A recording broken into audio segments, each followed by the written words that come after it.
ഓം ദേവി ശൈലപുത്രിയേ നമഃ. നവരാത്രിയുടെ ഒന്നാം ദിവസം നാം പൂജിക്കുന്നത് ശൈലപുത്രി ദേവിയെയാണ്. ശൈലപുത്രി എന്നാൽ പാർവതി. ശൈല എന്നാൽ പർവ്വതം, പുത്രി എന്നാൽ മകൾ. അതുകൊണ്ട് ശൈലപുത്രി എന്നാൽ പർവ്വതത്തിൻ്റെ മകൾ എന്ന് അർത്ഥമാക്കുന്നു. പർവ്വതരാജനായ ഹിമവാന്റെ മകളായി ദേവി അവതരിച്ചത് കൊണ്ടാണ് ഈ പേര് ലഭിച്ചത്. ദേവിയുടെ വാഹനം വെളുത്ത ഒരു കാളയാണ്.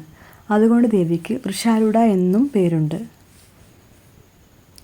ദേവിയുടെ വലത് കൈയിൽ ത്രിശൂലം പിടിച്ചിരിക്കുന്നു. ഇത് സർവനാശത്തിനുള്ള ശക്തിയെ സൂചിപ്പിക്കുന്നു.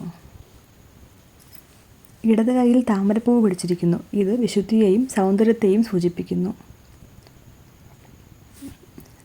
നവരാത്രിയുടെ ആദ്യ ദിവസം ശൈലപുത്രി ദേവിയെ ആരാധിക്കുന്നതിലൂടെ ഭക്തർക്ക് ദുരിതങ്ങളിൽ നിന്ന് മോചനവും ആഗ്രഹ സാഫല്യവും ലഭിക്കുമെന്നാണ് വിശ്വാസം.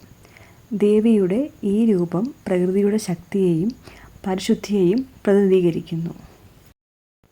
ഓം ദേവി ശൈലപുത്രിയേ നമഃ.